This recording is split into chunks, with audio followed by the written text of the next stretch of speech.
মৰমৰ শিক্ষাৰ্থীসকল, আজি তোমালোকক বৰৰজা ফুলেশ্বৰী কুঁৱৰীৰ বিষয়ে কিছু কথা ক'ব ওলাইছোঁ। তোমালোকে আহোম স্বৰ্গদেউসকলৰ নাম জানা। সেই আহোম স্বৰ্গদেউসকলৰ ভিতৰত এগৰাকী আছিলে ৰুদ্ৰসিংহ। সেই ৰুদ্ৰসিংহৰ মৃত্যুৰ পিছত নিয়ম অনুসৰি তেওঁৰ বৰপুত্ৰ শিৱসিংহই ৰাজপাটত আৰোহণ কৰিছিল। সেয়া আছিল 1714 খ্ৰীষ্টাব্দৰ কথা, বহুত দিন আগৰ কথা। শিৱসিংহ ধাৰ্মিক ব্যক্তি আছিল আৰু সেইকাৰণে তেওঁ দেৱ দেৱী তথা ঈশ্বৰ বিশ্বাস কৰাৰ লগতে জ্যোতিষসকলৰ গণনাও বিশ্বাস কৰিছিল। জ্যোতিষীসকল কোন জানানে? জ্যোতিষীসকলে মানুহৰ ভূত ভৱিষ্যত ক'ব পাৰে। ৰাজপাট আৰোহণৰ পিছত 1722 খ্ৰীষ্টাব্দত জ্যোতিষীসকলৰ গণনা মতে শিৱসিংহৰ মনত শংকা হ'ল যে অদূৰ ভৱিষ্যতে তেওঁৰ বাবে সময় শুভ নহয়, অৰ্থাৎ তেওঁৰ বেয়া দিন সমাগত। জ্যোতিষীসকলৰ গণনাত ওলাল যে সেই অশুভ সময়ত শিৱসিংহই ৰাজপাট হেৰুৱাব পাৰে। আহোম ৰজাসকল সিংহাসনত বহোঁতে তেওঁলোকৰ মূৰৰ ওপৰত এটা কাৰুকাৰ্য থকা অতি সুন্দৰ ছাতি থকাৰ নিয়ম আছিল।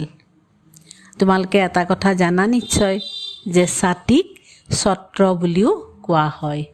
ৰজাৰ মূৰৰ ওপৰত থকা কাৰুকাৰ্য খচিত ছত্ৰ অৰ্থাৎ ছাতিটো ৰাজ ক্ষমতাৰ প্ৰতীকৰ নিচিনা আছিল আৰু সেইকাৰণে সেই ছত্ৰ নোহোৱা বা ছাতি নোহোৱা কথাটোৱে ৰজা ভগা যোৱাৰ কথাকে বুজাইছিল আৰু তাকেই ছত্ৰভংগ যোগ বোলা হৈছিল।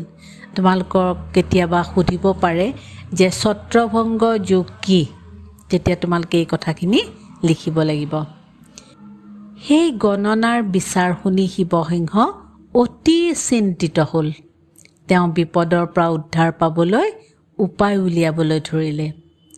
সিংহাসন হেৰুওৱাতকৈ তেওঁ বৰকুঁৱৰী ফুলেশ্বৰীক ৰাজছত্ৰ দিয়াৰ সিদ্ধান্ত কৰিলে। ৰাজছত্ৰ আকৌ কি জানানে? ৰাজ ক্ষমতা প্ৰদান কৰি তেওঁ ফুলেশ্বৰী বৰকুঁৱৰীক বৰৰজা পাতিলে। সেই সকলোবোৰ কথা আৰু কাম জ্যোতিষীসকলৰ পৰামৰ্শমতে হৈছিল। তোমালোকক মই প্ৰথমে ক'লোঁ নহয় যে তেওঁ অৰ্থাৎ শিৱসিংহই দেৱ দেৱী তথা ঈশ্বৰ বিশ্বাস কৰাৰ লগতে জ্যোতিষীসকলৰ গণনাও বিশ্বাস কৰিছিল। বৰৰজা ফুলেশ্বৰীয়ে ৰাজকাৰ্য পৰিচালনা কৰিবলৈ ধৰিলে আৰু স্বৰ্গদেউ শিৱসিংহও তেওঁৰ পৰামৰ্শদাতা হৈ থাকিল। ৰাজ ক্ষমতা লাভ কৰি ফুলেশ্বৰী কুঁৱৰীয়ে প্ৰমথেশ্বৰী নাম গ্ৰহণ কৰিলে। সিংহাসনত আৰোহণ কৰি বৰৰজা ফুলেশ্বৰীয়ে নিজৰ আৰু স্বামী শিৱসিংহৰ নামত মোহৰ মৰাইছিল। মোহৰ বা মুদ্ৰা মৰাইছিল। সেই সময়ত এটা নিয়ম আছিলে।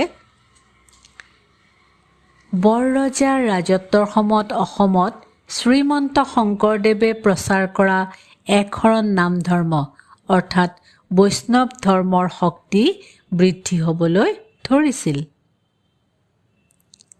আহোম ৰাজ্যৰ লগতে ইয়াৰ দাঁতিকাষৰীয়া ঠাইবোৰতো সেই ধৰ্মত শৰণ লোৱা লোকৰ সংখ্যা দিনে দিনে বৃদ্ধি পাইছিল।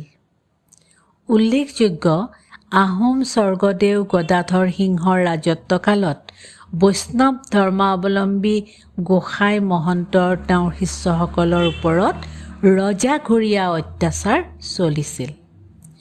বৰৰজা ফুলেশ্বৰীৰ ৰাজত্বকালতো পুনৰ বৈষ্ণৱ মহন্তসকলৰ প্ৰতি এক অতি অসন্মানজনক কাৰ্য কৰা হৈছিল।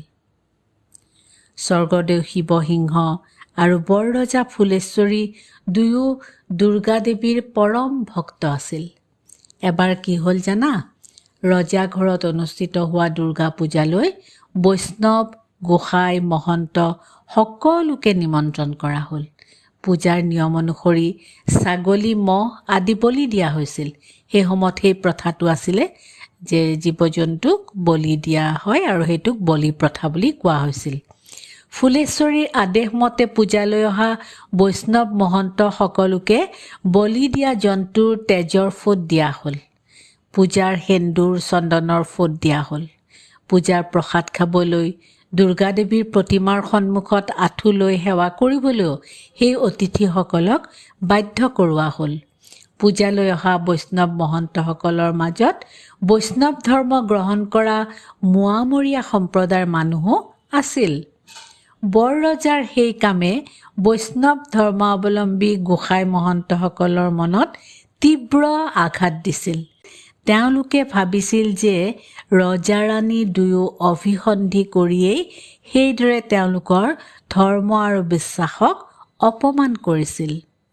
বৰ ৰজাৰ সেই কাৰ্যৰ ফলতেই পৰৱৰ্তী সময়ত আহোম ৰজাঘৰৰ বিৰুদ্ধে ঘৃণা আৰু অসন্তুষ্টি বৃদ্ধি পাইছিল। আৰু সেই ঘৃণা আৰু অসন্তুষ্টিয়ে পিছলৈ এক মোৱামৰীয়া বিদ্ৰোহৰ কাৰণ হৈ পৰিছিল।